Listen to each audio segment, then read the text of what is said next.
Inilah cara cerdik untuk mengajukan Prabowo.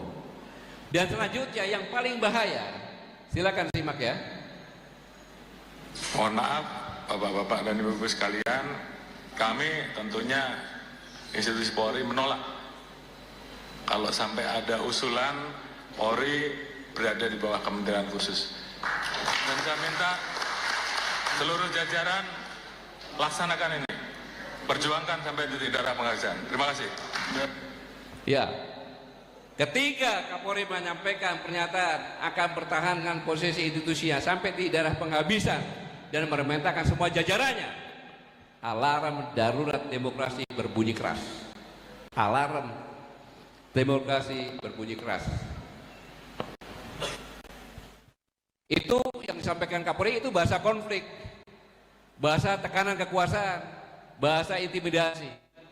Ini puncak dari 3 kali pembangkangan kebijakan terhadap negara oleh Kapolri. Waduh, kata-kata pembangkangan ngeri bos. Jarang-jarang loh ada purnawirawan bintang 4 ngomongnya sefrontal ini ke Kapolri yang masih menjabat lagi. Dan tensinya langsung naik di awal video.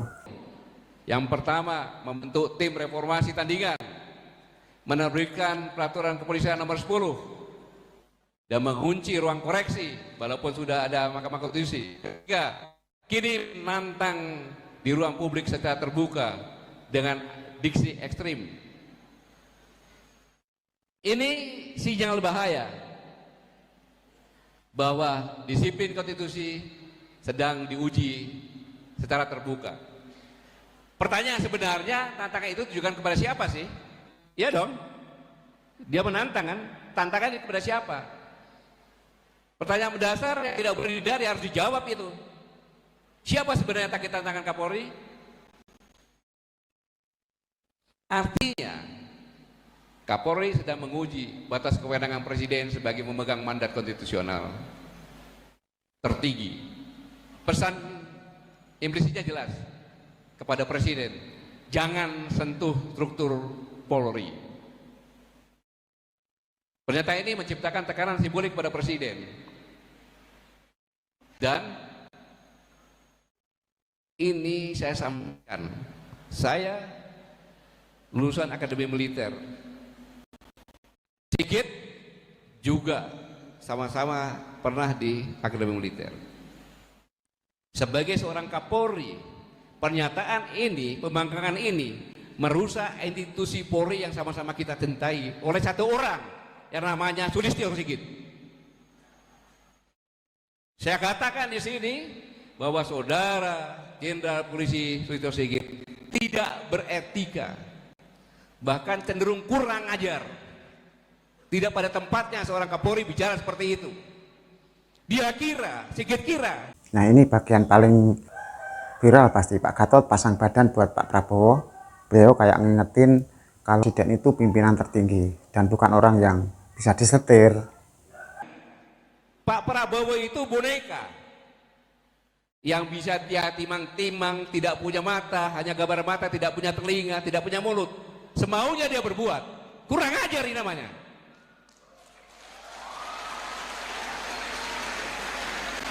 Dan Jenderal Polisi Sulistyo Sigit sudah melakukan pengkhianatan bersama-sama dukungan anggota DPR terhadap Presiden dan terhadap negara. Ini luar biasa. Tapi saya perlu ingatkan Jenderal Polisi Sulistyo Sigit, Kapolri, kasihanilah polisi-polisi seniormu yang sudah mengukir baik mulai dari Pak Ugeng dengan sebelum Pak Sigit. Ini pun Menteri Dalam Negeri pun mengatakan saya tidak mau polisi di bawah kementerian. Siapa dia? Cuma Menteri Dalam Negeri, ngapain bicara seperti itu? Siapa pimpinan dia? Harusnya sadar dong. Apakah kelakuannya seperti itu? Itu pun pernyataan itu sebelahnya ada Kabin. Dulu sama Kabin itu ngomong seperti itu. Bayangkan.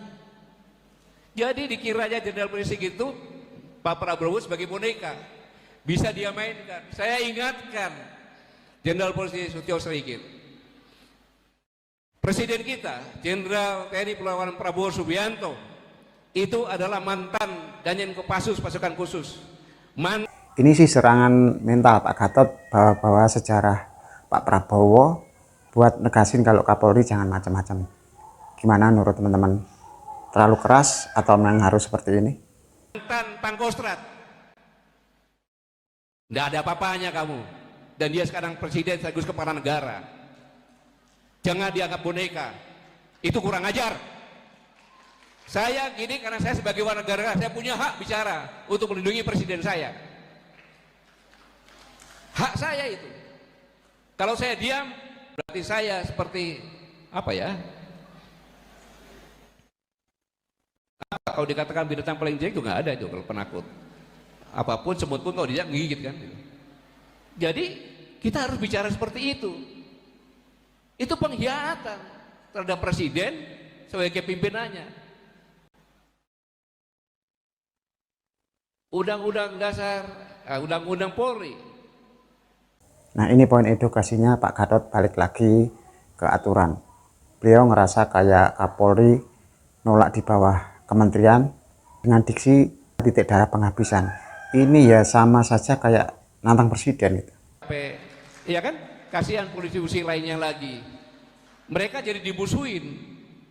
Jangan memusuhi rekan kita polisi-polisi yang lainnya. Ini hanya perbuatan satu orang yang namanya Jenderal Polisi Sosial Rigid yang merusak nama Kop Tribata.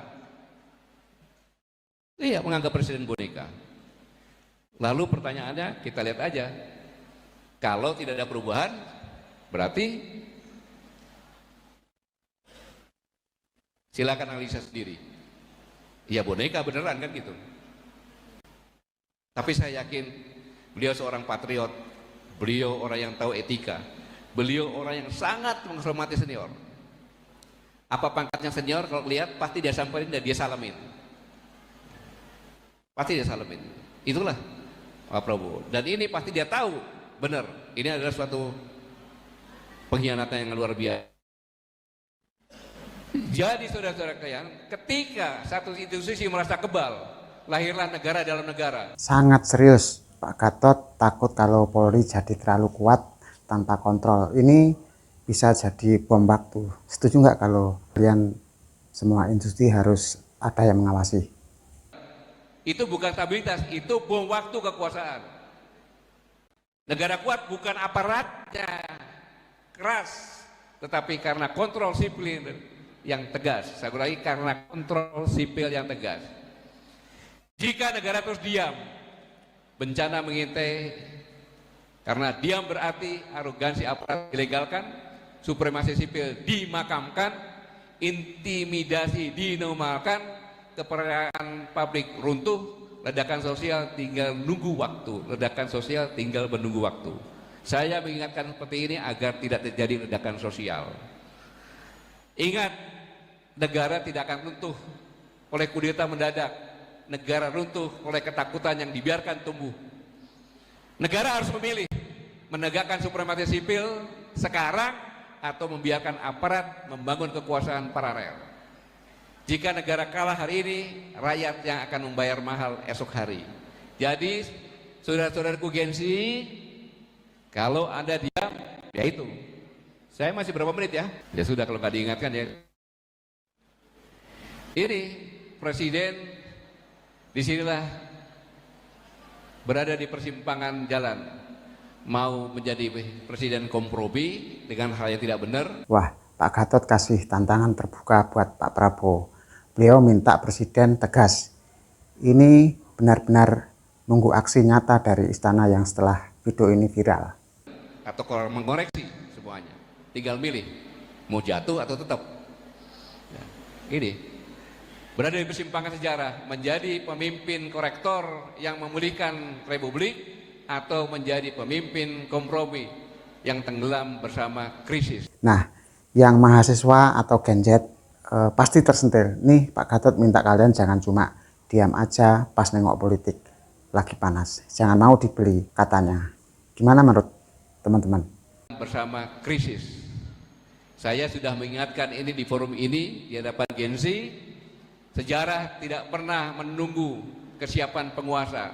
Sejarah hanya mencatat siapa yang berani bertindak saat negara berada di tepi jurang. Terima kasih yang sudah menonton. Jangan lupa like and share, juga subscribe yang belum. Sejarah setiap perubahan besar selalu